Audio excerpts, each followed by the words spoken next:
যেখান থেকে যাত্রা হবে সেই জায়গায় গেলাম। সাথে কাঁধে কলেজে ব্যাগ ছিল কাপড় রাখার জন্য। এত মানুষ দেখে অবাক হলাম। আর কত সুন্দর সুন্দর মেয়ে, সব কিউটের ডিব্বা। ছেলেও আছে। তার মধ্যে কিছু মানুষ দেখে মনে হচ্ছে অনেক বড় লোক। খেয়াল করলাম অফিসে যে ছেলেটা পিকনিকের কথা বলছিল সেই ছেলের সাথে ম্যাডাম হেসে হেসে কথা বলছিল। ভাবছিলাম ম্যাডামকে কাপড় গিফট করব, নিমিষেই মনটা পাল্টে গেল। বাসগুলো খেয়াল করলাম, এগুলো তো সাধারণত ভিআইপি মানুষ যাতায়াত করে। পিকনিকের জন্য অনেক কিছু নেওয়া হয়েছে। আমি মন খারাপ করে বাসে বসে রইলাম। একটু পর আকাশ আমার সাথে বসলো। কি রে ভাই, একটা আইডিয়া দে না। আজকে আমার মন ভালো নেই, এখানে না বসে মিনহার সাথে বসার চেষ্টা করো।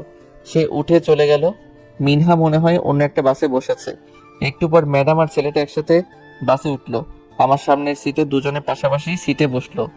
আমার মনে মনে রাগ হচ্ছিল। ম্যাডাম পেছন থেকে কয়েকবার আর চোখে তাকালো। একটু পর আমার কাছে এসে, কিরে তুই একা কেন? তোর মতো কাউয়া মার্কা চেহারার মানুষের সাথে কে বসবে বল? আমি রাগ করে বললাম, এখনো সবাই আসেনি আর আমার সাথে কেউ বসতে হবে না, আমাকে না জ্বালিয়ে জানতো এখান থেকে। ম্যাডাম আমার দিকে তাকিয়ে ম্যাডাম নিজের সিটে গিয়ে বসে পড়লো। এমন সময় একটা লোক প্রবেশ করলো, সাথে ম্যাডামের বয়সী একটা মেয়ে, মানে বাবা মেয়ে। মেয়েটা কালো জিন্স, কালো সানগ্লাস, কালো শার্ট পরে আছে। লোকটাকে দেখে সাথে সাথে ম্যাডাম আর সাথে থাকা ছেলেটা সবাই দাঁড়িয়ে সালাম দিল। মনে হয় কোনো ভিআইপি পার্সন। আমিও সালাম দিলাম। মেয়েটার লোকটা আমার সামনে দুইটা সিটে পাশাপাশি বসলো। আমি কিছুক্ষণ বসে থেকে ভাবলাম সেন্টার ফুড চাবানো যাক, তাই উঠে বাস থেকে নামতে যাব। এমন সময় মেয়েটা আমাকে দেখে সাথে সাথে সানগ্লাস খুলে ফেললো। আমি সেটাকে খেয়াল করিনি। আমি বাস থেকে নেমে দোকানে চলে যাই। আরে এই ছেলে এখানে কিভাবে? একেই তো আমি খুঁজি। আমার পেছনে বসেছিল এতক্ষণ আর আমি কই রেখে আছিলাম। দোকান থেকে সেন্টার ফ্রুট কিনে বাসে উঠে সিটের কাছে এসে দেখি আমার পেছনের সিটে মেয়ে আমার পাশের সিটে বসা। এমন সময় হঠাৎ কয়েকটি লোক এসে মেয়েটাকে বলল অন্য সিটে বসতে। শালার কপাল। যাই হোক, একটা মাইয়া মানুষ পাশে বসছিল, তাকে উঠানোর জন্য সব দেখে যৌথ আন্দোলন শুরু করে দিয়েছে। মেয়েটা চুপচাপ অন্য একটা সিটে বসলো আর লোকগুলো আমাকে এখানে বসতে বলল। ম্যাডাম পেছন থেকে পুরো ব্যাপারটা খেয়াল করলো, কিন্তু কিছু বুঝলো না, আমিও না। আমি বসে বসে সেন্টার ফ্রুট চিবাচ্ছি। এমন সময় কালো শার্ট পরা মেয়েটা আমার পাশে বসলো। আমি অবাক হয়ে মেয়েটা হাসি দিয়ে প্লাস হাত বাড়িয়ে, আমি ইভা চৌধুরী, আপনি? আমি শামীম। নাইস নেম আর নাইস শার্ট। এদিকে ম্যাডাম রাগী দৃষ্টিতে তাকিয়ে আছে। ম্যাডাম বুঝলো না এত সেলিব্রিটি মানুষ আমার পাশে বসার জন্য এত কিছু কেন করলো। ম্যাডামের সহ্য হচ্ছিল না আমার পাশে এই মেয়েকে দেখে। আল্লাহ আপনাকে ভালোবেসে নিপুণভাবে তৈরি করেছেন তারই পছন্দ অনুযায়ী। সো কখনো নিজেকে কালো, খাটো, চিকন, মোটা, লম্বা, দেখতে সুন্দর না ভেবে কখনো মন খারাপ করবেন না। কখনো অভিমান করবেন না আল্লাহর প্রতি। মনে রাখবেন, সবচেয়ে বেশি আল্লাহ আপনাকে ভালোবাসে। সেই আল্লাহ আপনাকে কালো, মোটা, চিকন, খাটো, লম্বা যেভাবে তৈরি করুক না কেন, সেটাই আপনার জন্য বেস্ট। আল্লাহর দেওয়া সুন্দর দেহটাকে ভালোবাসেন, তারই ইবাদত করেন। যদি আপনার সৌন্দর্য নিয়ে কেউ ব্যঙ্গ করে তাহলে তাকে বলে দিবেন, আমার আল্লাহ আমাকে ভালোবেসে তৈরি করেছেন, আর আমি তাতেই অনেক খুশি। ভালোবাসেন নিজেকে, ভালোবাসেন নিজের সৌন্দর্যকে, ভালোবাসেন আল্লাহকে। সৌন্দর্য নিয়ে অহংকার দেখাবেন না। দয়া করি আল্লাহ আপনাকে দান করুক শান্তির স্বর্গীয় সুখের অনুভূতি। আমি খেয়াল করলাম ম্যাডাম আমার দিকে রাগী দৃষ্টিতে তাকিয়ে আছে। ঢাকা থেকে যাত্রা হলো সিলেট চা বাগানের উদ্দেশ্যে। চলন্ত বাসে কিছুক্ষণ বসে থাকতেই ম্যাডাম ছেলেটার সাথে হেসে হেসে কথা বলছে। আমার অনেক রাগ হলো, তাই বসা থেকে উঠে ম্যাডামের কাছে গিয়ে দাঁড়ালাম। আমি তো কাউয়ার মতো দেখতে, তাই না? চুলে হাত দিয়ে ভাব নিয়ে বললাম, দেখেছেন কত সুন্দর একটা মেয়ে পাশে বসেছে। যাবি এখান থেকে? আমি নাকে হাত দিয়ে, কি গন্ধ, শালা মনে হয় পাত দিছে। ম্যাডাম ফিক করে হেসে দিল। ছেলেটা সাথে সাথে রেগে কলার ধরে, ইডিয়ট, কাকে কি বলছিস জানিস তুই? আমিও কলার ধরে ফেললাম। এরপর দুজনের মাঝে মারপিট শুরু হয়ে গেল।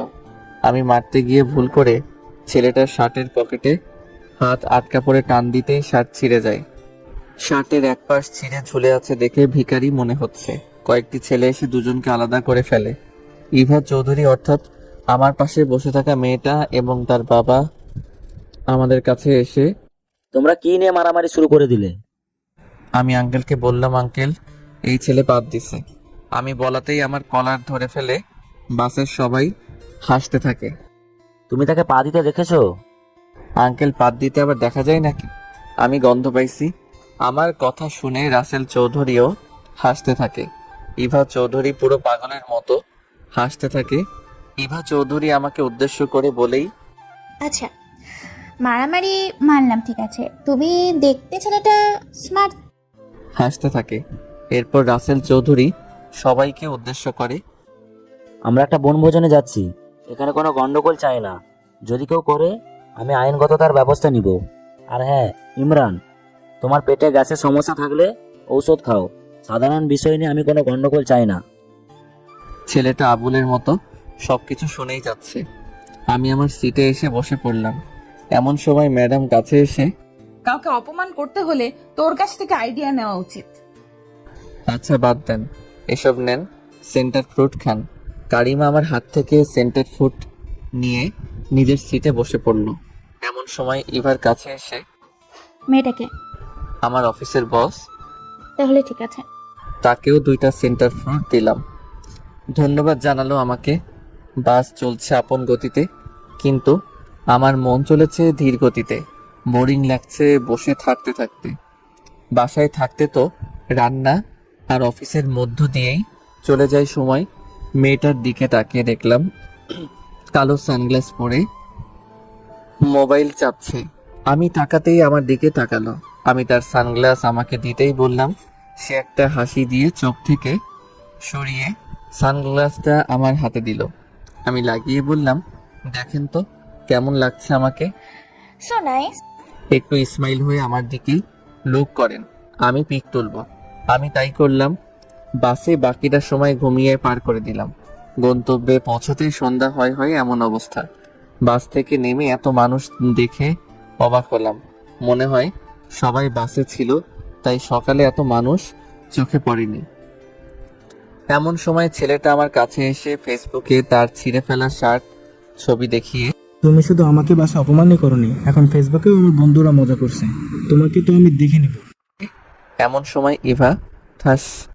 এই ছেলে, কিছু হলে তোমার লাইফের 12টা বাজিয়ে দিব। ম্যাডাম, আপনি এমন সাধারণ একটা ছেলের জন্য কেন এমন করছেন? সেটা তোকে বলতে হবে না, জাস্ট এর থেকে দূরে। আপনার সানগ্লাসটা আবার দেন তো আমাকে। সে খুলে দিয়ে দিল। আমি লাগিয়ে একটা ভিলেন মার্কা হাসি দিয়ে, এবার ভালো করে দেখে নিন। ছেলেটা রাগ করে দ্রুত চলে গেল। একটা খালি জায়গা, অনেক বড় 2টা তাঁবু টাঙানো হয়েছে। একটাতে মেয়েরা আর একটাতে ছেলেরা রাত কাটাবে। পাশে অনেক বড় হোস্টেল আছে। ওয়াশরুমের প্রয়োজনে সবাই সেখানেই যাচ্ছে। বড়লোক মানুষ, বুঝতেই পারছেন সবকিছু আগে থেকেই ঠিক করা। তাঁবুর ভিতরে প্রবেশ করে বুঝলাম মাটিতে শুয়ে ঘুমাতে হবে, তবে অনেক সুন্দরভাবে বিছানা করা। আমার অনেক ঘুম পাচ্ছিল, তাই ঘুমানোর জন্য শুতেই আকাশ আমার কাছে এসে, ভাই আমাকে কিছু বলতে যাবে। আমি বাধা দিয়ে বললাম চুপ থাকতে। সে চুপচাপ আমার পাশেই শুয়ে পড়ল। খুব ভোরে ঘুম ভাঙলো। পেটে অনেক ক্ষুধা, রাতে না খেয়েই ঘুমিয়ে গিয়েছিলাম, তাই হয়তো কেউ খাওয়ার জন্য বিরক্ত করেনি। কিছুটা হেঁটে যেতেই একটা টং দোকান দেখতে পেলাম।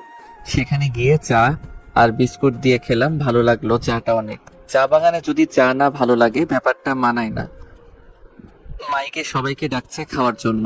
সবার খাওয়ার ব্যবস্থা খুবই ভালো। সকালে সবাইকে বিরিয়ানি খেতে দিল। খাওয়া দাওয়া শেষে সবাই যার যার মতো ঘুরতে বের হয়ে গেল। দেখলাম ম্যাডাম ইমরান নামের ছেলেটা একসাথে ঘুরতে যাচ্ছে। অনেক সুন্দর লাগছিল কারিমাকে, তবে যেই জামা আর জুতা পরছে মনে হয় না ভালোভাবে হাঁটতে পারবে। আমি তাদের ফলো করেই হাঁটতে থাকি। তবে প্রাকৃতিক পরিবেশ দেখে ভালো লাগার বদলে আমার খারাপ লাগছে, কারণ ম্যাডাম অন্য একটা ছেলের সাথে ঘুরেছে, তাও আমি যেই ছেলের সাথে ঝগড়া করছি। অনেকটা পথ হাঁটার পর দেখলাম দুজনে একটা উঁচু পাহাড়ে উঠতে চাইছে। হঠাৎ ম্যাডাম পা পিছলে পড়ে যায়। আমি ভয়ে আটকে উঠলাম। মাটির সাথে কয়েকবার গড়াগড়ি করে নিচে গিয়ে থামে। ছেলেটা ম্যাডামকে তোলার বদলে হাসতে থাকে। ম্যাডাম চেহারা ও ভূতের মতো হয়ে গেছে। অনেকদিন আগে একবার মনে হয় বৃষ্টি হয়েছিল, একটু জায়গা পানি জমে থেকে এখনো সেখানে একটু কাদার মতো রয়ে গেছে, আর সেখানেই ম্যাডামের মুখ কাদায় মাখামাখি হয়ে গেছে। যেভাবে পড়েছে মনে হয় ব্যথা পাইছে অনেক। ম্যাডাম নিজে নিজে দাঁড়িয়ে কাঁদতে থাকে। আমার খারাপ লাগছিল অনেক, মন চাইছিল দৌড়ে কাছে চলে যাই। ইমরানের হাসি থামছিল না, সে ম্যাডামকে দেখেই হাসছে। অবশ্য হাসার মতোই, পুরো ভূতের মতো দেখা যাচ্ছে। ম্যাডাম ইমরানকে ঠাস ঠাস থাপ্পড় দিয়ে চলে যাচ্ছিল।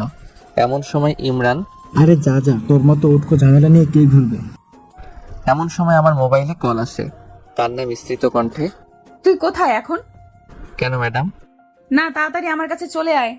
কোনো সমস্যা? আপনি কোথায় এখন? আমি জানি না, কান্না করে তুই এখন আমার কাছে আসবি ব্যাস। পুরা পাগল। আমি দৌড়ে সামনে গিয়ে তার কাছে যেতেই আমাকে দেখেই দৌড়ে এসে জড়িয়ে ধরে কান্না করতে থাকে। আমি বললাম, এমন অবস্থা কেন? না দেখার ভান করে কিছু না বলে কাঁদতেই থাকে। আমি ছাড়িয়ে দেখলাম হাতে চামড়া ছুলে গেছে, ঘাড়ের কাছে হালকা রক্ত বের হচ্ছে। ব্যাগ থেকে পানির বোতল বের করে বললাম মুখটা পরিষ্কার করতে। আমি ছিলে যাওয়া জায়গায় স্পর্শ করতেই বলে চিৎকার দিয়ে উঠল। আমার চোখে জলে ছলছল করছিল। আমি একটা পাহাড়ে উঠে উপ অঞ্চলের মাটি ঘর দেখেছি।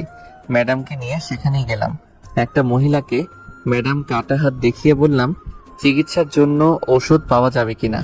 মহিলা দুজনকে একটা জায়গায় নিয়ে গেল। সেখানে দেখলাম একটা মন্দির, তার পাশে বিশাল বড় একটা বট গাছ, তার শিকড় মাটি পর্যন্ত ঝুলে আছে। আর পাশে দুই একটা দোকানও আছে। এমন জায়গায় দোকান পাওয়া যাবে ভাবাই যায় না। মহিলাটা একটা দোকান দেখিয়ে বলল সেখানে ওষুধ পাবো। আমি তাকে বললাম একটু দাঁড়াতে। সে মাথা নাড়িয়ে হ্যাঁ জানালো। আমি ম্যাডামকে নিয়ে দোকানে গেলাম। ওষুধ আর দুইটার পানি বোতল কিনে ব্যাগে রেখে দিলাম। ওষুধ বলতে মলম। এরপর ম্যাডাম ঘাড়ে আর হাতে লাগিয়ে দিলাম। ম্যাডাম কিছু বলছে না, শুধু আমার দিকে তাকিয়ে আছে। সে কখন থেকে? মহিলা কাছে এসে বললাম ম্যাডাম কাপড় ময়লা হয়ে গেছে, কাপড় পরার জন্য কোনো জায়গা আছে কিনা। ম্যাডাম কিছু বুঝতে পারছিল না। মহিলা তার ঘরের সামনে এনে বলল ভিতরে গিয়ে পড়তে পারে। আমি ব্যাগ থেকে জিন্স প্যান্ট আর জার্সি আর শার্টটা দিলাম। ম্যাডাম অবাক হয়ে তাকিয়ে আছে। আমি হালকা ধাক্কা দিয়ে মাটির ঘরের দিকে ঠেলে দিলাম।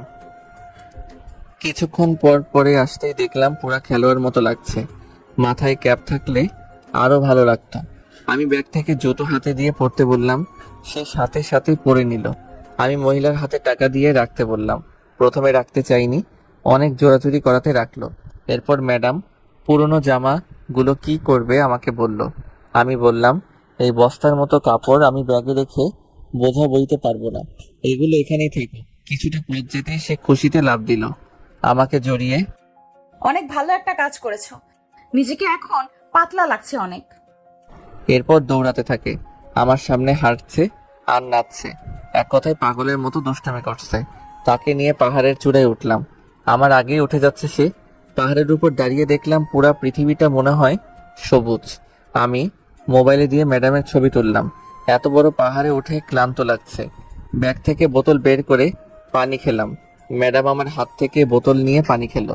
দুজনে পাশাপাশি বসে সবুজের দিগন্তের পথে তাকিয়ে রইলাম। একটু পর আমি ম্যাডামের শরীরের ক্ষতগুলো দেখতেই মলম বের করে আবারও লাগিয়ে দিলাম। এরপর হেঁটে হেঁটে রাস্তার কাছে এসে পড়ি। রাস্তায় শুধু গাড়ি আসা যাওয়া করতেছে। এমন সময় ইভা কোথা থেকে জানি আমার সামনে আসে।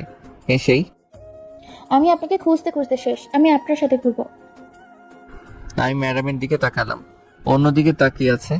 বললাম বিকালে ঘুরবো, এখন অনেক ক্ষুধা, খাওয়া দাওয়া শেষ করিনি। ইভাও আমাদের দুজনের সাথে তাল মিলিয়ে হাঁটতে থাকে। তাবু কাছে এসে ফ্রেশ হয়ে ম্যাডামের কাছে গেলাম। দেখলাম মন খারাপ করে বসে আছে। আমি আবার কি হলো আপনার? কিছু না, যা এখান থেকে। খাবার খাইছেন? না, আমি খাবো না। আমি কি দুইটা প্লেটে খাবার আনলাম। রান্নার আইটেম ছিল ঝাল মাংস, লেগ পিস আর পোলাও ভাত। ম্যাডামের হাতে দিয়ে বললাম একটু আগে তো কত হাসি খুশি ছিলেন, এখন কি হলো? তুই তো বিকেলে ওই মেয়ের সাথে ঘুরবি, আমি কার সাথে ঘুরবো? আপনাকে ঘুরতে হবে না। ম্যাডাম আমার দিকে তাকিয়ে ভ্রু কুঁচকালো। ওই মেয়ের সাথে আপনিও থাকবেন? ম্যাডাম মুচকি হাসলো, তবে মনে হয় এতটা ভালো লাগেনি। বিকালে দুইজনের সাথে ঘুরতে বের হলাম, তবে সন্ধ্যায় ফিরে এসে বুঝলাম মাইয়া মানুষের সাথে কোথাও যাওয়া ঠিক না। মাথাটা ধরিয়ে ফেলছে। এত বকবক করে কিভাবে? একটা থাকলে ঠিক আছে, কিন্তু দুইটা বা তিনটে একসাথে হলে মনে হয় এফএম রেডিও বাজা শুরু হয়েছে। বসে রেস্ট নিচ্ছিলাম। এমন সময় আকাশের কাছে এসে, কি রে ভাই, একটা আইডিয়া দে না। শোন, তাহলে কাল মিনহাকে পাহাড়ের উপর নিয়ে প্রপোজ করবি, আর রাজি না হলে পাহাড়ের উপর থেকে ফেলে দেওয়ার হুমকি দিবি। সে আমার দিকে তাকিয়ে রইল। রাতে খাবার খেয়ে ঘুমিয়ে পড়লাম, কিন্তু ঘুম ভাঙলো কারো স্পর্শে। চোখ মেলে দেখলাম ম্যাডাম। ইশারা করে বললাম, কি চাই? চলো আমার সাথে। বাইরে এসে জিজ্ঞেস করলাম, এত সকালে কেন ডাকছেন আমাকে? এমন সময় মিনহাকে দেখলাম সকালের প্রকৃতির দৃশ্য উপভোগ করছে। আমি কারিমাকে বললাম একটু দাঁড়াতে। তাঁবুতে ঢুকে আকাশকে ঘুম থেকে তুললাম। তারপর তাকে মিনহার কথা বললাম। সেও আমার সঙ্গে সাথে সাথে বের হলো। ভাই, একটু হেল্প করো না, এখন প্রপোজ করার অনেক সুন্দর একটা সময়, বলো কিভাবে করি? এমন সময় ইভাও কোথা থেকে জানি চলে আসে। তার একটু পরেই সাবিহা আসে, তার একটু পরে ইমরান আসে। যেই ছেলের সাথে আমার ঝগড়া হয়েছে এরপর আরো কয়েকজন আসে, মোটামুটি 13-14 জনের মতো। এত ভোরে এত মানুষ দেখবো ভাবা যায় না, যদিও এত মানুষের মাঝে স্বাভাবিক ব্যাপার। আমাদের দেখে মিনহাও চলে আসে কাছে। ইভা সকলকে উদ্দেশ্য করে, যেহেতু আমরা খুব ভোরে উঠে গেছি, চলেন আমরা আজকে সকালটা বের হই একসাথে। সবাই রাজি হলো। সবাই প্রায় একসাথে হাঁটতেছি। আমার দুই পাশে ইভা এবং ম্যাডাম, আর আকাশ মিনহা পাশে। হাঁটতে হাঁটতে অনেক সুন্দর জায়গায় আসলাম। জায়গাটায় কৃষ্ণচূড়া গাছ, তাও দুইটা একসাথে রক্ত তাজা ফুটন্ত ফুল হৃদয় ছুঁয়ে দিল সবার।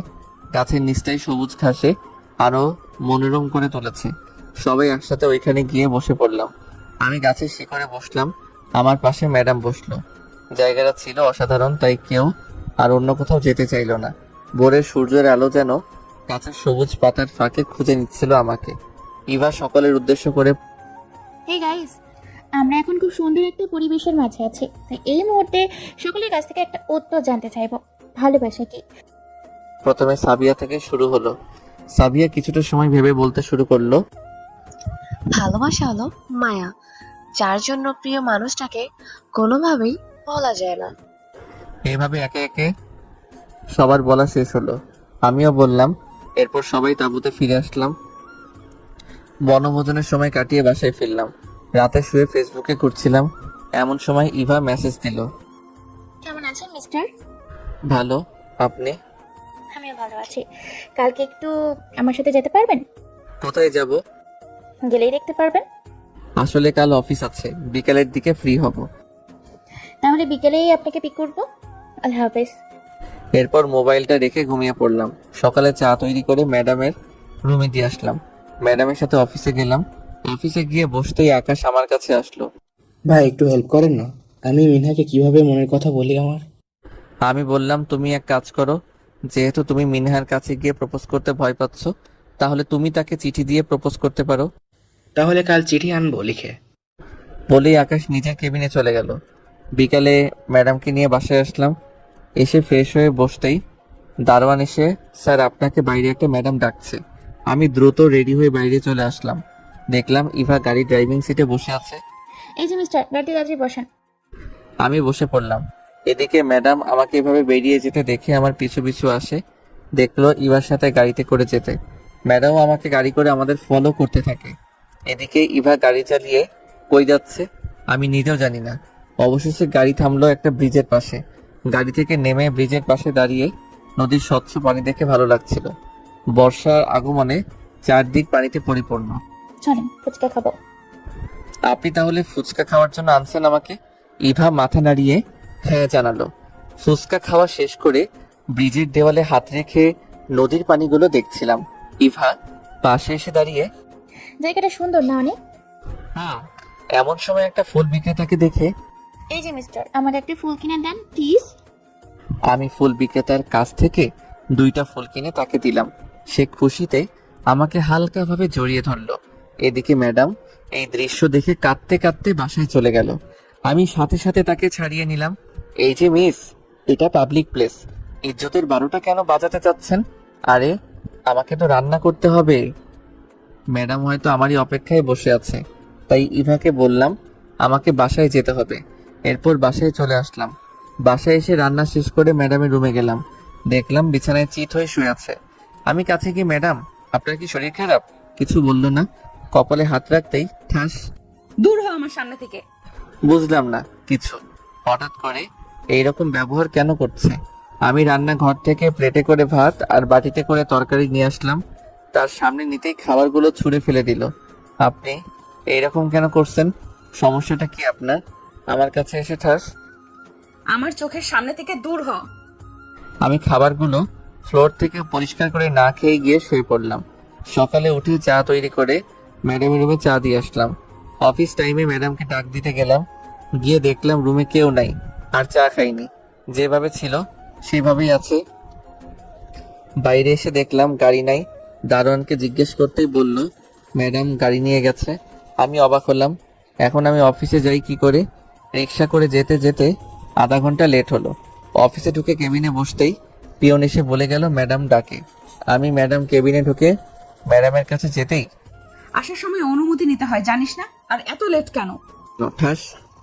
এটা তোর বাবার অফিস না, যখন মন চায় আসবি আবার চলে যাবি। আর আমার গাড়িতে আর উঠবি না। তোকে আমার জন্য দুপুরের খাবার আনতে হবে না। 3টা ফাইল হাতে দিয়ে বলল কালকের ভিতর জমা দিতে। আমি ফাইল নিয়ে কেবিনে চলে আসলাম। ফাইলগুলো দেখে বুঝলাম 2 দিন কমই এই কাজগুলো কমপ্লিট করা অনেক কষ্ট হয়ে যাবে। হঠাৎ করে ম্যাডাম এইরকম ব্যবহার কেন করছে? কাজ শুরু করে দিলাম। খাওয়ার কথাও মনে নাই। কারিমা হোটেলে খাবার দেখে মন খারাপ করে বসে রইল। অল্প খেয়ে বাকিটুকু পিয়নকে নিয়ে যেতে বলল। আমি কাজ করে একটা ফাইল শেষ করে হাঁপ ছেড়ে বসতেই অফিস ছুটি হয়ে গেল। বাকি 2টা ফাইল কোনো সময় করব চিন্তা হচ্ছিল। ফাইলগুলো নিয়ে রিকশায় করে বাসায় চলে আসলাম। বাসায় এসে রান্না করে ম্যাডামের জন্য 1 প্লেট খাবার রুমে দিয়ে এসে নিজে খেয়ে বাকি ফাইলগুলো শেষ করার জন্য কাজ শুরু করে দিলাম। কাজ করতে করতে একটা ফাইল শেষ করতেই রাত 12টা বাজলো। উঠে ম্যাডামের রুমে গেলাম, দেখলাম ম্যাডাম নাই। তার মানে অফিস শেষে বাসায় এখনো আসেনি। চিন্তা হচ্ছিল। দরজার সামনে দাঁড়িয়ে রইলাম। কিছুক্ষণ বসে থাকতেই ম্যাডাম আসলো আর পড়ে যাচ্ছিল। আমি ধরতে যাব, ডোন্ট টাচ মি। কথা শুনে বুঝলাম নেশা জাতীয় কিছু খেয়েছে। হেলতে দুলতে হেঁটে ম্যাডাম রুমে চলে গেল। রুমে গিয়ে দেখি ঘুমিয়ে পড়েছে। আরে কি আজব, আস্তে আস্তে ঘুমিয়ে পড়লো। আমি জুতো আর মোজা পা থেকে খুলে রুমে এসে ঘুমিয়ে পড়লাম। সকালে চা তৈরি করে ম্যাডামের রুমে ঢুকতেই ম্যাডামের সাথে ধাক্কা খেয়ে গরম চাটা শরীরে পড়ে গেল। ম্যাডামের না, আমার শরীরে। আমি দৌড়ে ওয়াশরুমে গিয়ে পানি দিলাম পেটে। গেঞ্জিটা ভিজে গিয়েও পেটে ছ্যাঁকা লাগছে। পেটটা লাল হয়ে গেছে আর জ্বলছিল। অবাক হলাম, ম্যাডাম আমাকে দেখতেও আসেনি। ওয়াশরুম থেকে বের হতেই ঠাস। তোকে বলছি আমাকে চা দিতে। আমি এবার করুণ কণ্ঠে, ম্যাডাম আপনি হঠাৎ করে আমার সাথে এইরকম ব্যবহার কেন করছেন? ম্যাডাম কিছু না বলে বাইরে চলে গেল। আমি কিছুক্ষণ বসে থেকে ম্যাডামের রুমে গেলাম। দেখলাম কাল রাতের খাবার নিচে পড়ে আছে। পরিষ্কার করে রিক্সা করে অফিস গিয়ে বসতেই আকাশ কাছে এসে কাঁদতে থাকে। ভাই প্রপোজ করেছি। কাল যখন চিঠি দিয়েছি তখন কিছু বলেনি, কিন্তু 2 দিন পর আমাকে অনেক অপমান করে। আমি তাকে সান্ত্বনা দিয়ে বললাম, ভাই মনে হয় মেয়েটা অন্য কেউ আছে, তাই অপমান করেছে। তাহলে কাজের ফাঁকে আমার দিকে তাকিয়ে থাকতো কেন? আমি কেন মেয়ের সাথে কথা বললে মুখটা কালো হয়ে যেত কেন? আমি খাবার না খাইলে আমাকে খাবার দিত কেন? ভাই তুমি মনে হয় ভুল দেখছো আর ভুল ভাবছো। তুমি আর ওই মেয়ের দিকে তাকিও না, ভুলে যাও। হঠাৎ আকাশ অনেক গম্ভীর হয়ে যায়। ছেলেটা আসলেই মেয়েটাকে অনেক ভালোবাসে। দেখলাম সে অনেক শান্তভাবে নিজের কেবিনে গিয়ে বসে কাজ করতে থাকে। মানুষ আজব, অল্প সময়ের মাঝে পরিবর্তন হয়ে যায়। আমি কাজ করছিলাম, পিয়ন এসে ম্যাডাম কেবিনে যেতে বলল। আমি ম্যাডামের কেবিনে গিয়ে may I come in? Madam অনুমতি দিল। আমি গিয়ে কেবিনের সামনে দাঁড়িয়ে থেকে বসে পড়লাম। ম্যাডাম ধমক দিয়ে আমি তোকে বসতে বলছি। আমি ভয়ে ভয়ে দাঁড়িয়ে গেলাম। ম্যাডাম ফাইলগুলো নিয়ে আসতে বলল। আমি 2টা ফাইল নিয়ে ম্যাডামের কাছে রাখলাম। ম্যাডাম 2টা দেখে জিজ্ঞেস করলো, আর একটা ফাইল কই? ম্যাডাম ওইটার কাজ শেষ হয়নি।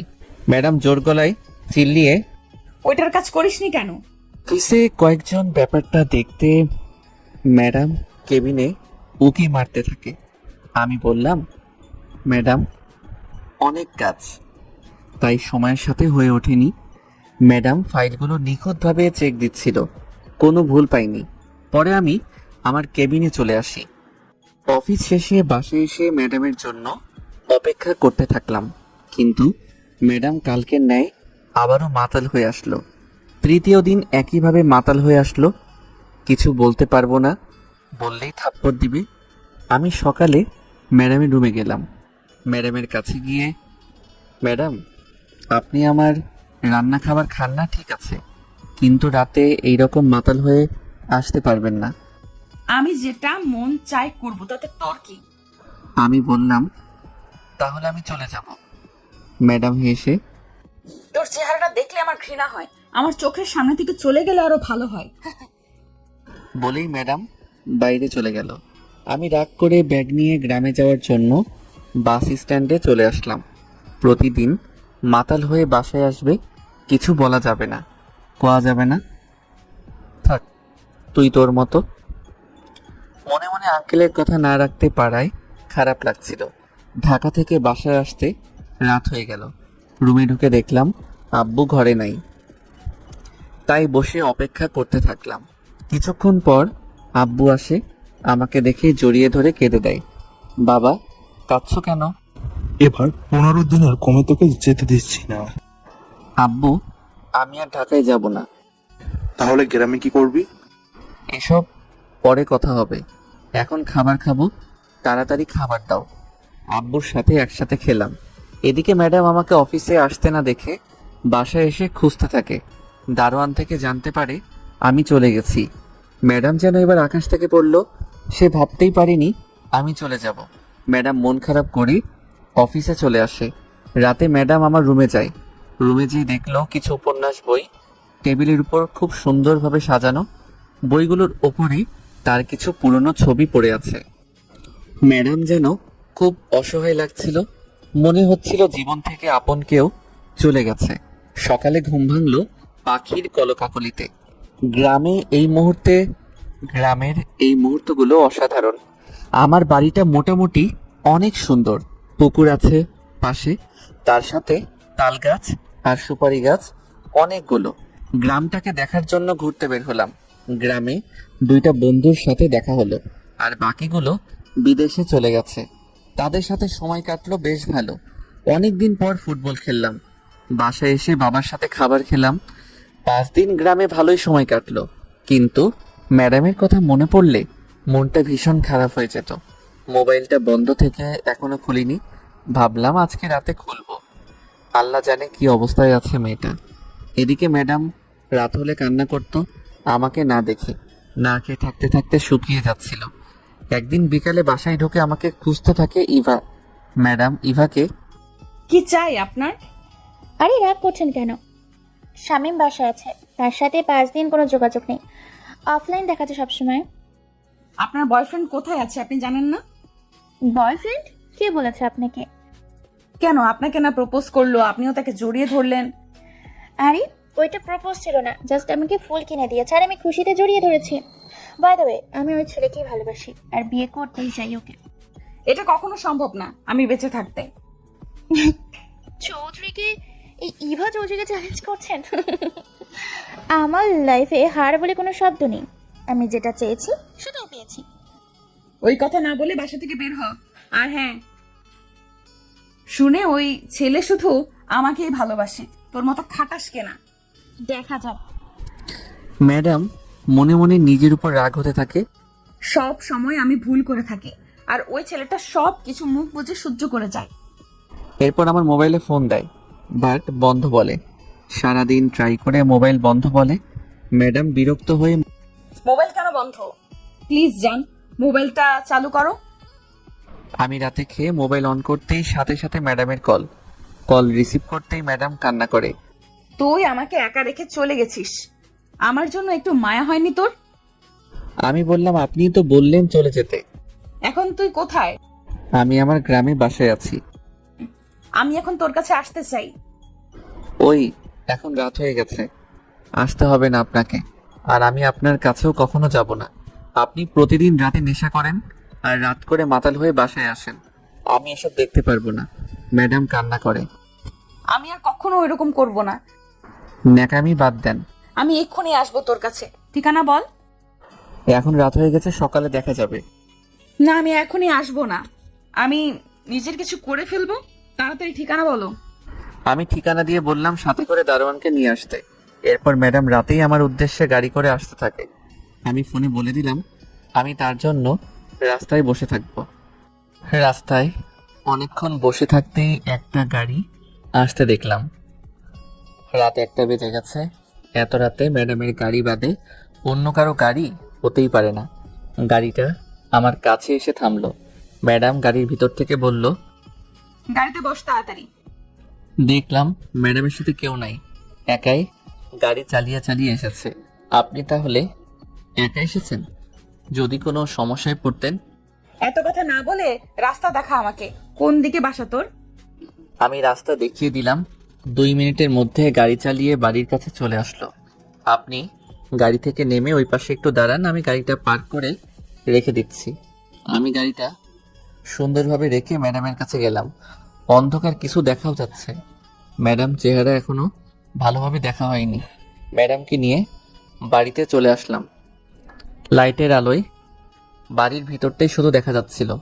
ম্যাডাম আমার বাড়ি দেখে, এ তো দেখি টিনের ঘর, ওইরকম ঘরে কখনো থাকিনি। আমি অনেক এক্সাইটেড এখানে থাকার জন্য। টিনের একটা ছোট্ট ঘর, তাও নড়বড়ে। একটা শুধু চৌকি আছে আর অনেক পুরনো একটা আলমারি। আব্বু কাকাদের বাসায় চলে গেছে। আব্বুকে বলছিলাম আঙ্কেলের মেয়ে আসবে। ম্যাডামকে নিয়ে ঘরে ঢুকলাম। আমার ছোট্ট ঘরটা ভালোভাবে দেখছিল ম্যাডাম। আমি নিচে বিছানা করছিলাম, এমন সময় আমার কাঁধে হাত দিয়ে, আমার অনেক খিদা লেগেছে। ঘরে কোনো খাবার নাই ম্যাডাম, রান্না করতে হবে। আপনি অপেক্ষা করতে পারবেন তো? আর হ্যাঁ, তাও শুধু ডিম ভাজি। ম্যাডামের দিকে ঘুরে তাকালাম, দেখলাম অনেক শুকিয়ে গেছে। টমেটোর মতো গালগুলো হালকা চুপসে গেছে। ম্যাডাম এক দৃষ্টিতে আমার দিকে তাকিয়ে আছে। করুণ কণ্ঠে বলে উঠল, তুই আমাকে একা রেখে চলে আসছিস, আমি তোকে অনেক মিস করছি। ধীর গতিতে যেভাবে আমার বুকে মাথা রেখে জড়িয়ে ধরলো, আমি চুলগুলো থেকে অনেক সুন্দর একটা স্মেল পাচ্ছিলাম। আমি তাকে ছাড়িয়ে রান্নাঘরে গেলাম, সাথে 2টা ডিম নিয়ে। পেঁয়াজ, মরিচ, একটু হলুদ আর লবণ দিয়ে 2টা ডিম একসাথে মিশ্রণ করলাম। মাটির চুলা, অনেক আগে রান্না করতাম, তাই জানা আছে কিভাবে রান্না করতে হয়। ডিম ভেজে একটা প্লেটে ভাত আর ডিম ভাজি দিলাম ম্যাডামকে খেতে। ম্যাডাম চৌকিতে বসে খাচ্ছে আর আমি তাকিয়ে আছি। একটু খেয়ে আমার দিকে তাকিয়ে, তুই খাইছিস? আই এম তো অবাক, এই প্রথম ম্যাডাম আমার কেয়ার করে খাওয়ার কথা জিজ্ঞেস করলো।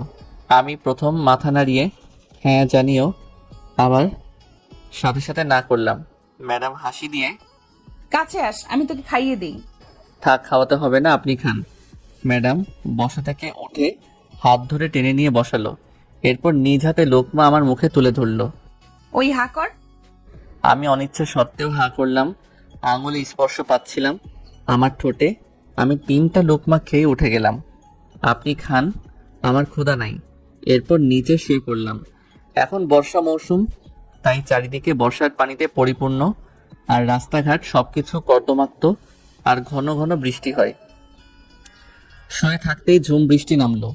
টিনের চালে ঝুমঝুম শব্দ হচ্ছে।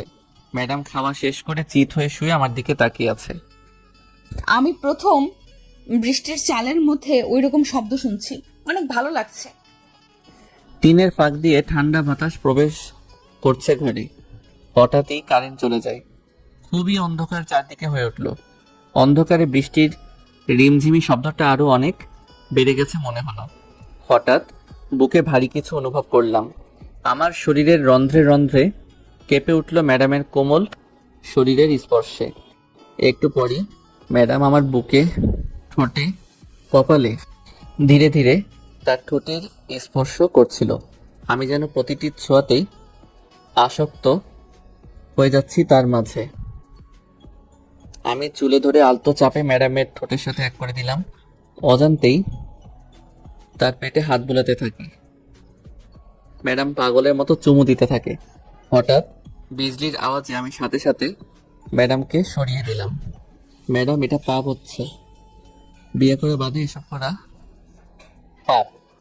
ম্যাডাম কোনো কথা না শুনে ধাক্কা দিয়ে ফেলে আমার উপর বসে পড়ে। আমি ঠাস অনেক জোরে থাপ্পড় দিলাম। কথা কানে যায় না, বিয়ে বাদে এসব করা পাপ। ম্যাডাম একটা অদ্ভুত কণ্ঠ। তাহলে এখনই বিয়ে কর আমাকে, তারপরও আমাকে আদর করে এই মুহূর্তে। অন্ধকারে কিছু দেখছিও না। আমি বুঝলাম ম্যাডামের পুরাই ঘোরের মাঝে আছে। এই সুযোগে উল্টা পাল্টা কিছু করলে চলবে না। আমার মন বারবার চাচ্ছে তাকে আদর করি, কিন্তু বিবেক বাধা দিচ্ছে।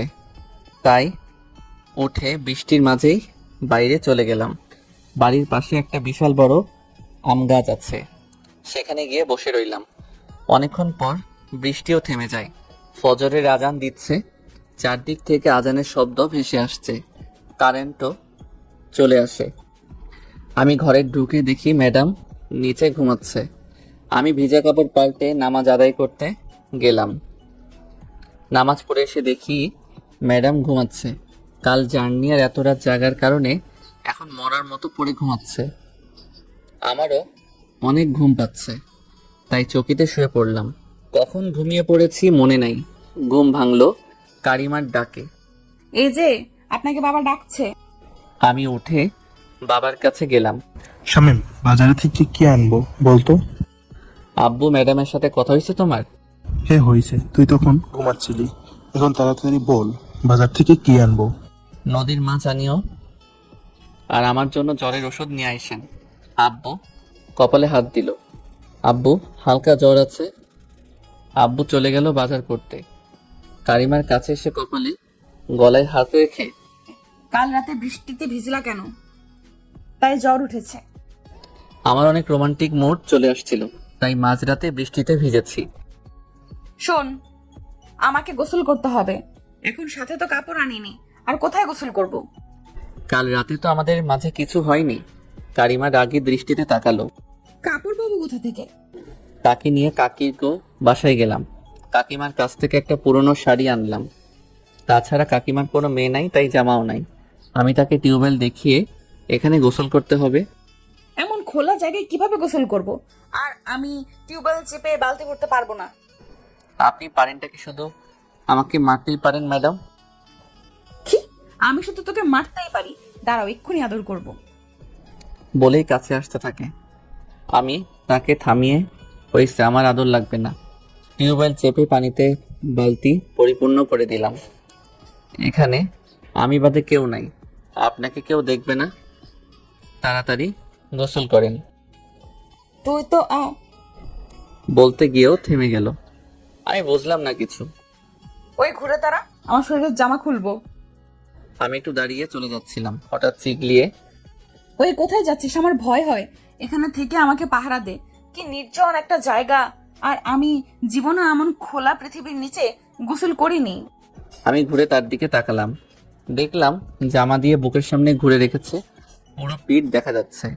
একটা অজানা ভালো লাগা কাজ করছে দেখতে তাকে। আমি চোখ ঘুরিয়ে নিলাম। ম্যাডাম আমার দিকে তাকিয়ে মুচকি মুচকি হাসছে আর মাথায় পানি ঢালছে। কিছুক্ষণ পর হঠাৎ ম্যাডাম আমাকে ডাক দিয়ে, এই যে মিস্টার, এখানে আসেন। আমি কাছে গেলাম। আমার শাড়িটা ঠিক করতে সাহায্য করতো। আমি অবাক হলাম। নায়ক শাকিব খান উপবিশ্বাস শাড়ি ঠিক করে পরিয়ে দিয়েছে দেখেছি মুভিতে, আর অনেক গল্পেও পড়েছি, তবে বাস্তব জীবনে এমন মুহূর্তে পড়তে হবে জানা ছিল না। আর মেয়েদের শাড়ি ঠিক করা নিয়ে বিন্দুমাত্র জানা নেই আমার। ম্যাডাম, কি করব এখন আমি? নিচে বসে শাড়ির কুচিগুলা ভাঁজ কর। আমি নিচে বসতেই নাভির দিকে চোখ পড়ল। কিছুক্ষণ পর ম্যাডাম মাথায় থাপ্পড় দিল। মনে হলো আমার হুঁশ ফিরেছে। কোথায় তাকিয়েছিস তুই? আমি লজ্জায় পুরো চুপসে গেলাম। পৃথিবীর যত বড় সাহসী শক্তিশালী পুরুষ হোক না কেন, সে নারীর সৌন্দর্যের কাছে দুর্বল। আমি শাড়ি কুচি ভাঁজ করব কি তা মাথায় ঢুকছে না। আমি যেন কোনো গোপন সৌন্দর্য দেখার মাঝে আসক্ত। সরু পেটের নিচে ছোট্ট ছিদ্রটা যেন কোনো অসাধারণ কারিগর নিপুণভাবে তৈরি করেছেন। আমি শাড়ির কুচি ভাঁজ করে উঠে চলে যাচ্ছিলাম।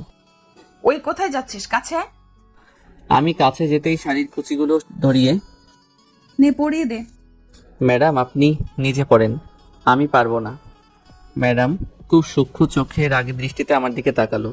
আমি হাঁটু গেড়ে বসে নাভির নিচে গুজে দিলাম কুচিগুলো। ম্যাডাম ঘন ঘন নিঃশ্বাস ছাড়ছিল। আমি উঠে চলে আসলাম। একটু পর ম্যাডাম আমার কাছে এসে ভেজা জামাগুলো হাতে দিয়ে নাও, রোদে শুকাতে দাও। আমি বাড়ির টাঙানো দড়িতে শুকাতে দিলাম। ম্যাডাম পুরো গ্রামের মেয়েদের মতো লাগছে, বাট অনেক সুন্দর লাগছিল, যদিও শাড়িটা পুরনো ছিল। বাবা বাজার থেকে ট্যাংরা মাছ আর ছোট্ট মাছ আনে। অবশ্য বাবাই রান্না করে। বাবা, আমি কারিমা একসাথে খাবার খেলাম। খাবার শেষ করে কারিমাকে নিয়ে পুকুর পাড়ে গেলাম। সেখানে একটা ঘাট ছিল, যদি কেউ তেমন আসে না পুকুরটাতে। অনেক আগে আব্বু এখানে মাছ চাষ করত, এখনো করে, তবে অন্য কেউ, তার জন্য বাবাকে টাকা দিতে হয়। পুকুরে চারদিকে জংলা হয়ে আছে, ঘাটটাতে নিচের দিকে শ্যাওলা পড়ে আছে, আরে আশেপাশের আগাছা পাশে গ্যাসে পড়ে আছে। ঘাটটা অনেক আগের, আমার দাদার আমলের হবে হয়তো। এখানে কেউ গোসল করে না, কারণ গ্রামে পুকুরের অভাব নাই। তাছাড়া আমার বাড়িটা অন্য কেউ এমন দূরের পুকুরে গোসল করতে আসে না। সেই ঘাটটাতে গিয়ে দুজনে পাশাপাশি বসলাম। আমি উঠে গিয়ে 2টা পিক তুললাম কারিমার, এরপর আবার গিয়ে পাশে বসে পড়লাম। ম্যাডাম তাল গাছে বাবুই পাখির বাসা দেখে আমাকে বলল, ওই বাসাগুলো এনে দিতে পারবা আমাকে? আমি এত বড় গাছে উঠতে পারবো না, আর পাখি বাসা আনলে পাখি কান্না করবে, ওরা কত কষ্ট করে বাসায় বানায় আপনি জানেন?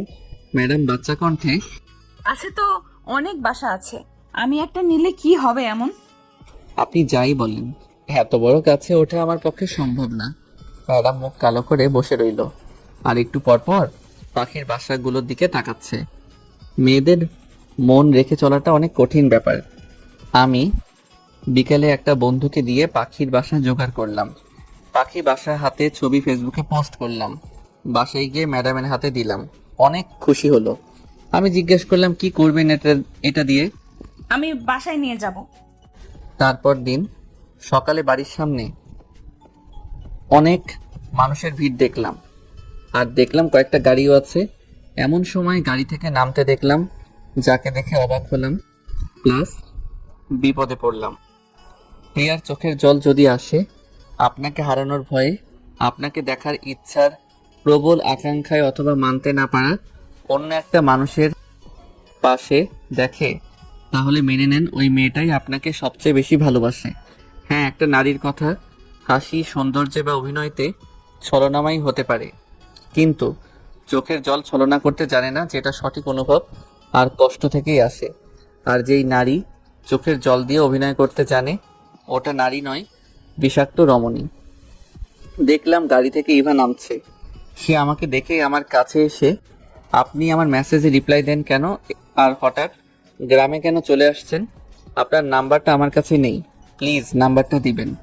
আপনি এখানে আসছেন কেন? আগে আপনার বাসায় নিয়ে চলেন। চিন্তায় পড়ে গেলাম। তাকে এখন বলতেও পারবো না চলে যেতে, না হলে ব্যবহারটা খুবই খারাপ হয়ে যাবে। তাই উপায় না পেয়ে সাথে করে নিয়ে আসলাম বাসায়। সে আমার ছোট্ট টিনের ঘর দেখে। ওয়াও, এটা তোমার বাসা? আমার তো দেখে অনেক ভালো লাগছে। যাক, কয়েকদিন টিনের ঘর থাকতে পারবো। আমি এর আগে কখনো এরকম ছোট্ট টিনের ঘরে থাকিনি, মজা আয়েগা। আমি ভাবছিলাম কিছুক্ষণ থেকে হয়তো চলে যাবে, এই তো দেখি এখানে থাকার ডিসিশন নিয়েছে। এমন সময় ম্যাডাম রুম থেকে বের হয়ে দরজার সামনে দাঁড়ায়। ম্যাডাম ইভাকে দেখেই, ওই তোর এখানে কি? ইভা আমার দিকে তাকালো। ওই হেড দিকে তাকিয়ে লাভ নেই, চলে যা এখান থেকে। আমি ম্যাডামকে একটু দূরে নিয়ে, ওই মানুষের সাথে কেউ এরকম ব্যবহার করে? কত দূরে থেকে এখানে আসছে, আপনি বলেন কিভাবে বলি চলে যেতে? ম্যাডাম কিছুক্ষণ ভেবে, ঠিক আছে, বাট তুই এর থেকে দূরে থাকবি, মনে থাকে জানো। আমি ইভাকে ঘরে আসতে বললাম। বলার সাথে সাথে ঘরে ঢুকে যায়। এইরকম সময় মোবাইলে কল আসলো। দেখলাম আকাশের কল। রিসিভ করতেই দোষ, আমি তোর বাসায় রাস্তার সামনে দাঁড়িয়ে আছি, আমাকে নিয়ে যা। আমি অবাক হলাম। আচ্ছা দাঁড়া, আমি আসতেছি। গিয়ে দেখলাম মন খারাপ করে রাস্তার পাশে দাঁড়িয়ে আছে। আমি কাছে গিয়ে, তুই এখানে কেন? কেন, তোর বাড়ি আসে কি ভুল হয়েছে? আরে সেটা বলতেছি না, আমার জন্য এসেছিস নাকি অন্য কারণ আছে? দোস্ত, অনেক বড় কাহিনী, পরে বলবো। জার্নি করাতে টায়ার্ড এখন, তোর বাসা নিয়ে যা। এবার চিন্তাটা আরো বেড়ে গেল। এতগুলো মানুষ কই থাকতে দিব? একটু সময় হেঁটে আমি আর আকাশ দুইজনই বাড়িতে গিয়ে টাসকি খেলাম। ঘরে মনে হয় ভূমিকম্প চলতেছে। ঘরে গিয়ে দেখলাম ম্যাডাম আর ইভা দুইজনই চুল টানাটানি করতেছে, মনে হচ্ছে চুল টেনে তুলে ফেলবে। আমি আর আকাশ দুইজন দুজনকে আলাদা করে দিলাম আর বললাম পরের বার এইরকম ঝগড়া করলে দুইজনকেই বাসা থেকে বের করে দিব। এমন সময় মোবাইলে কল আসলো, দেখলাম মিনহা। কল রিসিভ করতেই, ভাইয়া, আমি আপনাদের বাসার রাস্তার পাশেই দাঁড়িয়ে আছি, আমাকে নিয়ে যান। আমি যেন এবার আকাশ থেকে পড়লাম। আরে বাড়ি দেখে লেডিস হোস্টেল হওয়ার উপক্রম হয়ে দাঁড়িয়ে আছে। ওকে এখানে আনতে পারবি না, না হলে আমি চলে যাব। আমি হাসি দিয়ে চলে যা, আটকে রাখছে কে তোকে? তুই যেমন আমার বন্ধু, মিনহা আমার বন্ধু। কিছুক্ষণ পর আমি মিনহাকে সাথে করে বাসায় নিয়ে আসলাম। তার কিছুক্ষণ পর বাবা আসলো। বাবাকে দেখে সবাই সালাম দিল। সবাই একসাথে ভালো আছে কিনা জিজ্ঞেস করলো। সবার সাথে আরো কিছুক্ষণ কথা বলে বাবা বাজার করতে চলে গেল। বাইরে চেয়ার দিলাম বসার জন্য, সবাই একসাথে বসলাম। মিনহার দিকে তাকিয়ে খেয়াল করলাম বারবার আকাশের দিকে তাকাচ্ছে, বাট আকাশ মিনহার দিকে কোনো মনোযোগ নাই। এমন সময় আকাশ বলল, শামীম, বসে থাকতে বোরিং লাগছে, এখন তো বর্ষাকাল, দোস্ত নৌকা নিয়ে ঘোরা না। মিনহার কথায় সায় দিয়ে, হ্যাঁ শামীম ভাইয়া, অনেকদিন নৌকা দিয়ে ঘোরা হয় না, আমিও চাই নৌকায় ঘুরতে। আচ্ছা সবাই এখানে থাকো, আমি একটা নৌকার ব্যবস্থা করি। কাকাগোর বাসায় গেলাম। কাকার কাছে বলাতেই নৌকা নিয়ে যেতে বলল। কাকা নৌকা দিয়ে নদী থেকে মাছ ধরে। নৌকা মোটামুটি বড়ই, 6 জন লোক সহজেই ঘুরতে পারবে। আকাশ মেঘলাটে, সূর্যটা যেন মেঘের আড়ালে লুকোচুরি খেলছে। মনে হয় ধরায় কিরণ দিতে তার লজ্জা লাগে, তাই বারবার মেঘের আড়ালে নিজেকে লুকিয়ে ফেলে। সবাইকে একসাথে নৌকায় গিয়ে উঠলাম। আমি নৌকার বৈঠা বাইতে শুরু করলাম।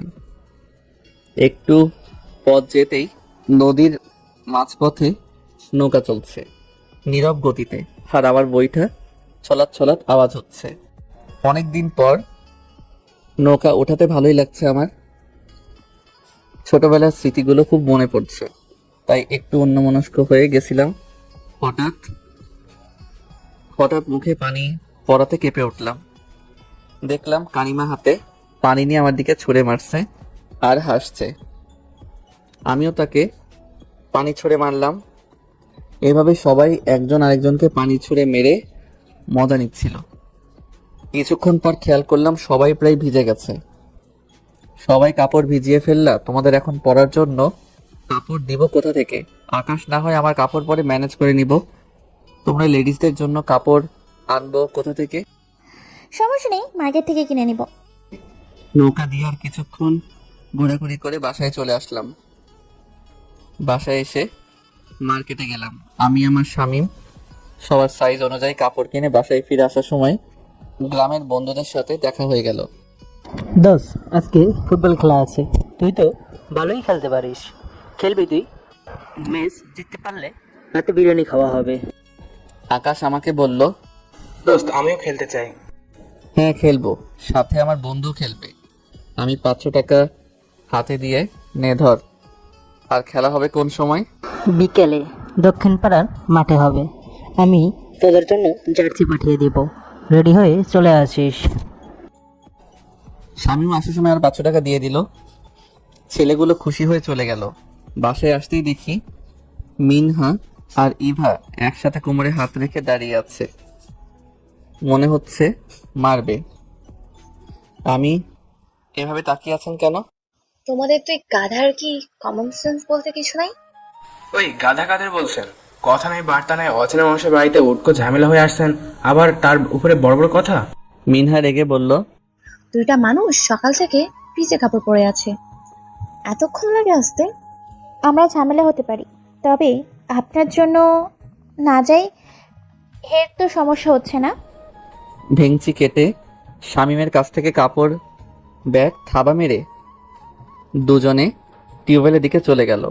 আর ম্যাডাম ঘরে দরজার সামনে দাঁড়িয়ে আছে। কালকে রোদে দেওয়া কাপড় পরে আছে। যদিও রোদ ছিল না, বাতাসেই শুকিয়ে গেছে। সবাই একসাথে খাওয়া দাওয়া করলাম। বিকাল হতেই আমাকে আর আকাশকে 2টা বাচ্চা জার্সি দিয়ে গেল। আমি আর আকাশ জার্সি পরে রেডি হয়ে বাইরে বের হতেই 3জনই প্যান্টের দিকে তাকিয়ে হাসতে থাকে। কি লুচ্ছি মেয়েরে। হাসার কি আছে, আমরা খেলতে যাব তাই এরকম কাপড় পরেছি। আর খেলায় সব ছেলেরাই পরে, আমাদের দেখে হাসাহাসি করার কিছু নাই। জোকার না আমরা। কারিমা আমার কাছে এসে, আমি যাব তোর সাথে, আমি খেলা দেখবো, প্লিজ আমি যাব, না করো না। যেতে পারবা, তবে ভদ্রমের মতো থাকতে হবে। হাসাহাসি দুষ্টুমি করতে পারবে না। আমি, কারিমা আর আকাশ একসাথে মাঠের দিকে যাচ্ছি। ইবিহা আর মিনহা তাড়াতাড়ি হেঁটে এসে, শুধু ম্যাডাম খেলা দেখতে মন চায়, আমার চায় না। আমিও যাব আমার জানের খেলা দেখতে। আমি অবাক হয়ে, জান আবার কে? না মানে কিছু না, এমনি বললাম। অচেনা বলেই কারোর গুরুত্ব নেই আমার প্রতি। আরে আপনিও চলেন, তবে ভদ্রমের মতো মনে রাখবেন এটা গ্রাম, শহর না। রাস্তায় দিয়ে যাওয়ার সময় সবাই আমাদের দিকে তাকিয়েছিল। 3জনকে মাঠের আরো কয়েকটি মেয়ের সাথে বসিয়ে দিয়ে খেলার জন্য মাঠে নামলাম। বৃষ্টি হওয়াতে মাঠ পিচ্ছিল আর কর্দমাক্ত ছিল। খেলার সময় দেখলাম আকাশ ভালো দৌড়াতে পারে আর ভালোই খেলছে। আমি একটু দৌড়াতেই জানটা যায় যায় অবস্থা। হাফ টাইম হয়ে গেল, কোনো দলের গোল হলো না। পানির বোতল থেকে পানি খেতে খেতে আমি আর আকাশ তাদের কাছে গেলাম। কাছে যেতেই, কি শরীরে কি শক্তি নাই নাকি? একটু খেলেই 10 মিনিট দাঁড়িয়ে থাকোস। কথাটা কেমন জানি খারাপ লাগলো। হাফ টাইম আর আকাশ গোলপোস্টে আমাকে বল দেয়। পুরা পেনাল্টি শট পেলাম মনে হয়। অনেক জোরেই মারলাম, বাট গোল হলো না, বারের উপর দিয়ে চলে গেল। বেশি শক্তি দেখাতে গেলে যা হয় আর কি। সবাই মাথায় হাত দিয়ে ফেলে, কেউ কিছু বলেনি, হয়তো শহর থেকে আসাতে তাই কিছু বলেনি। গ্রামের ছেলেদের হাত চলা থেকে মুখ চলে বেশি। ভেবেছিলাম গাল হয়তো দিবে, বাট সবাই মন খারাপ নিয়ে খেলতে থাকে। খেলার সময় আমি আকাশের কাছ থেকে আবারও বল পেলাম, তবে গোল পোস্টে না, এর থেকে অনেকটা দূরে। লক্ষ্য একটাই, আমাকে গোল একটা দিতেই হবে, না হলে সবার কাছে খারাপ হয়ে যাব। অনেক আগে ভালো খেলতাম, সর্বোচ্চ শক্তি দিয়ে নেইমার আর মেসির মতো বল কাটিয়ে গোল পোস্টে কিক করলাম। ভাবছিলাম গোল, বাট হলো না। হেম বলে পেনাল্টি কিক পেলাম। পেনাল্টি করতে দিল আকাশকে, কারণ অনেক ভালো খেলছে। আকাশ মাটিতে সেলাম করে কিক করতেই গোল হলো। সবাই আনন্দে একসাথে মেতে উঠলাম। খেলার টাইমও শেষ হয়ে যায়। 2জনের অবস্থা খুব খারাপ ছিল, কাদায় মেখে অবস্থা খারাপ। মেয়ে 3টা এবং আমি আর আকাশ একসাথে বাসার উদ্দেশ্যে হাঁটতে থাকি। শামিম, লাস্ট কিক না করলে হেম বল পেতো না। বাদ দেন, গোল তো দিছে আকাশ, সো আকাশেরই সবচেয়ে ভালো খেলছে। ম্যাডাম আর কিছু বলল না, শুধু আর চোখে একটু পরপর আমার দিকে তাকাচ্ছে। আর ইভা সেটা খেয়াল করে রাগে ফুঁসছে। বাসায় এসে গোসল করে ফ্রেশ হতেই মাগরিবের আজান দিল। এমন সময় 2টা বাচ্চা এসে, ভাইয়া বিরিয়ানি খাওয়ার জন্য চলেন। বাচ্চা 2টার সাথে বিরিয়ানি খেতে গেলাম। খাওয়া দাওয়া করে বিরিয়ানি বাড়িতেও নিয়ে আসলাম। লেডিসগুলোকেও খেতে দিলাম। রাতে তাদের সাথে কাকিকে থাকতে বললাম ঘুমানোর জন্য। আমি আর আকাশ কাকিগো বাসায় চলে গেলাম রাতে ঘুমানোর জন্য। খুব ভোরে ঘুম থেকে উঠে ঘরে গেলাম, গিয়ে দেখি ম্যাডাম ঘুমাচ্ছে। ধীর পায়ে হেঁটে কাছে গিয়ে কানে ফিসফিস কণ্ঠে ম্যাডাম ম্যাডাম বলতেই চোখ মেলল। তাকে ইশারা করে বুঝালাম আমার সাথে আসতে। ম্যাডাম শোয়া থেকে বাইরে আসলো, টিউবওয়েল থেকে ফ্রেশ হয়ে আমার কাছে এসে, এত সকালে ঘুম ভাঙালি কেন?